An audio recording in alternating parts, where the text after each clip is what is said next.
अब आपको ब्राजील लेकर चलते हैं, जहां लोकतंत्र की सारी धज्जियां ऐसे ही उड़ा दी गई। ये तस्वीरें जो आप देख रहे हैं, ये ब्राजील की राजधानी की हैं, जहां हिंसक भीड़ ने वहां के संसद भवन, राष्ट्रपति भवन और सुप्रीम कोर्ट पर हमला कर दिया। अंदाजा लगाइए कि किसी देश में इन सारे बिल्डिंग्स पर, सुप्रीम कोर्ट पर हमला हो जाए, राष्ट्रपति भवन पर हमला हो जाए, संसद पर हमला हो जाए और इन भवनों पर कब्जा करके वहां की भीड़ ने जबरदस्त तोड़फोड़ की है।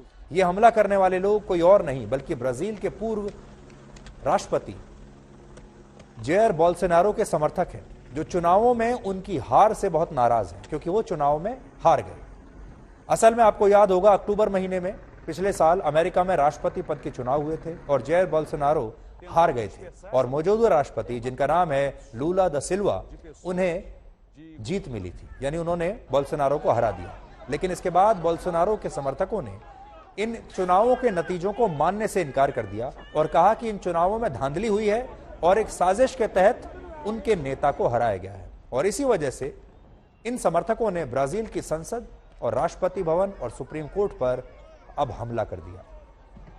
ये तो ब्राजील की कहानी है, जो एक लोकतांत्रिक देश है जहां चुनाव होता है। आपको याद होगा, ठीक इसी तरह 6 जनवरी 2021 को अमेरिका के कैपिटल हिल में भी ऐसी ही हिंसा हुई थी और तब पूर्व राष्ट्रपति डोनाल्ड ट्रंप के समर्थकों ने राष्ट्रपति चुनाव के नतीजों का विरोध करते हुए वहां पर यह हिंसक प्रदर्शन किया था और कुछ देर के लिए इस पूरी बिल्डिंग को अपने कब्जे में ले लिया था, क्योंकि वो इस बात से नाराज थे कि डोनाल्ड ट्रंप चुनाव में हार कैसे गए। और दुनिया के सबसे पुराने लोकतंत्र की इन लोगों ने पोल खोलकर रख दी थी। लेकिन अब आप तो ये आपको तस्वीर हमने दिखाई आपको, ब्राजील देख लीजिए, अमेरिका देख लीजिए, दोनों लोकतंत्र हैं और दुनिया के बड़े लोकतंत्र हैं। अब आप भारत को देखिए, आजादी के बाद से हमारे देश में 17 लोकसभा चुनाव हो चुके हैं। इन चुनावों के नतीजों को लेकर कई बार विवाद भी हुआ, पार्टियां आई गई, हारी जीती, कई प्रधानमंत्री बदले।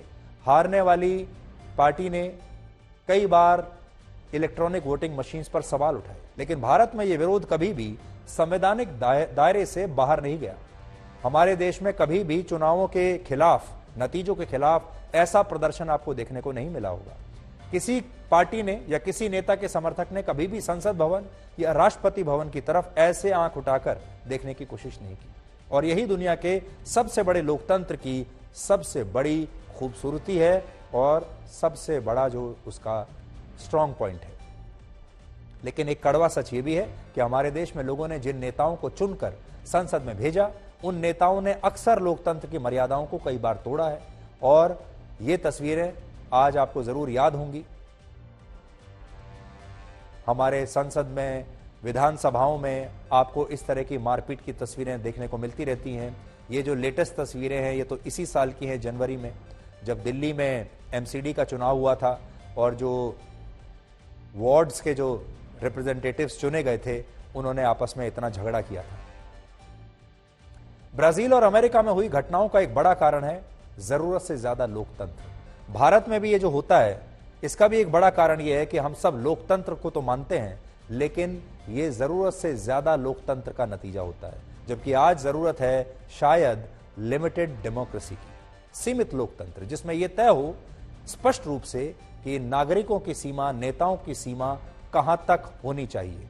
संविधान में यह तय किया गया है, लेकिन कई बार हमारे लोग अलग अलग अधिकारों के नाम पर उस सीमा को लांघ जाते हैं। कभी फ्रीडम ऑफ एक्सप्रेशन के नाम पर, कभी धर्म की आजादी के नाम पर, कभी लोकतंत्र खतरे में है ये कहकर, कभी संविधान खतरे में है ये कहकर, ये होता रहता है।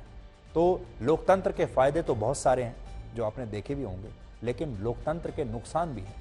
और जो आज हमने आपको कई तस्वीरें दिखाई, ये वो तस्वीरें हैं जब लोकतंत्र आउट ऑफ कंट्रोल हो जाता है, काबू से बाहर हो जाता है। लोकतंत्र के नाम पर ही, जब लोकतंत्र के नाम पर ही हिंसा होने लगती है, तब ये होता है। और ये भारत में भी होता है, दूसरे देशों में भी होता है। लेकिन भारत में चुनावी प्रक्रिया पर कभी किसी ने सवाल नहीं उठाया और यह हमारे देश की बहुत बड़ी सफलता है।